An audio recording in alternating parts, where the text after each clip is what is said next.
ఎంత కఠినమైన సమస్య అయినా ప్రశాంతమైన మనసుతో ఆలోచిస్తే పరిష్కారం తప్పకుండా దొరుకుతుంది. నువ్వు ఏ పని చేయాలనుకుంటున్నావో ఆ పని చెయ్యి.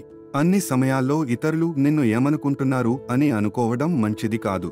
ఏడుపు వచ్చినప్పుడు ఒక్కరే ఏడవాలి. నవ్వు వచ్చినప్పుడు నలుగురితో నవ్వాలి. అందరిలో ఏడిస్తే నాటకం అంటారు. ఒక్కరే నవ్వితే పిచ్చి అంటారు. జీవితమే ఒక విచిత్రం. సహనంతో భరిస్తున్నారు కదా అని హేళనగా మాట్లాడడం తప్పు. మనవారైనా పరాయి వారైనా ఎవరిని చులకనగా చూడకూడదు. వాళ్ళు తిరిగి హేళన చేస్తే మనము భరించలేము. నచ్చితే ఎంత దూరమైనా దగ్గరగా ఉన్నట్లు మాట్లాడతాం. నచ్చకపోతే ఎంత దగ్గర ఉన్న దూరంగా ఉన్నట్లు మాట్లాడుతాం. మీరు చేసే పని ఇష్టమైనదే అయితే సాధ్యమైనంత ఎక్కువగా కష్టపడండి. నేటి కష్టం రేపటి ఆనందానికి పునాది. జీవితంలో ఎప్పుడూ కూడా ఇద్దరు మనుషుల్ని గౌరవించడం మర్చిపోవద్దు. మిమ్మల్ని ఈ ప్రపంచంలోనికి తీసుకువచ్చిన మీ తల్లిని, మీకోసం తన ప్రపంచాన్ని వదిలేసి వచ్చిన మీ భార్యని. ఒక మనిషి గురించి మరొక మనిషికి జీవితాంతం గుర్తుండిపోయేది రెండు విషయాలు: చేతితో చేసిన సహాయం, మాటలతో మనసుకు చేసిన గాయం. నమ్మకం ఉంటే మౌనం కూడా అర్థమవుతుంది. నమ్మకం లేకుంటే ప్రతి మాట అపార్థమే అవుతుంది. నమ్మకం అనేది అనుబంధానికి ఆత్మ వంటిది. నువ్వు సంతోషంగా ఉండాలని కోరుకుంటే సంతోషంగానే ఉంటావు. నువ్వు బాధల్లో ఉండాలని కోరుకుంటే బాధల్లోనే ఉంటావు. ఏదైనా నీ మనసుపైన, నీ ఆలోచన విధానంపైన ఆధారపడి ఉంటుంది.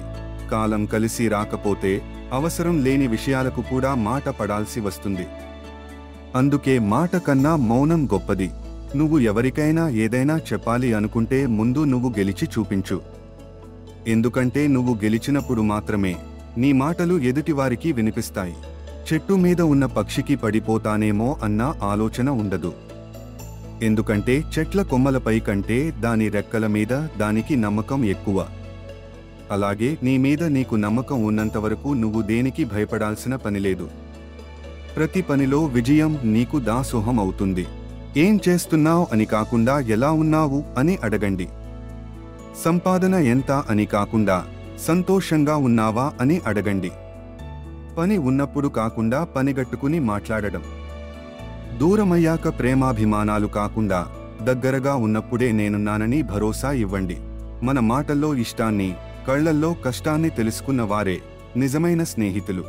ఏదో ఒక రోజు తెగిపోతుందని తెలిసినా కూడా తెంచుకోలేనంత బంధాలను పెంచుకోవడమే మనిషికి ఉండే అతిపెద్ద బలహీనత. గెలుపులో ఏముంది, మహా అయితే ప్రపంచానికి నిన్ను పరిచయం చేస్తుంది. ఒకసారి ఓడిపోయి చూడు. ప్రపంచం అంటే ఏంటో నీకు పరిచయం అవుతుంది. మనం ఏంటో మనకు తెలిస్తే చాలు. అంతేగాని ఎవరో ఏదో అన్నారని మనం బాధపడకూడదు.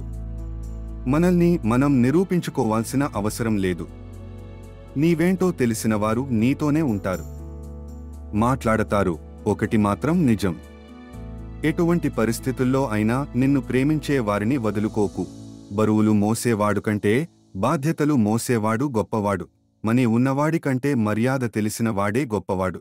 అద్దె కట్టేటప్పుడు సొంతింటి విలువ, ఆకలి వేసినప్పుడు అన్నం విలువ, జాబ్ లేనప్పుడు డబ్బు విలువ, విడిపోయినప్పుడు ప్రేమ విలువ, దూరమైనప్పుడు మనిషి విలువ, జాగ్రత్త లేనప్పుడు జీవితం విలువ తెలుస్తుంది.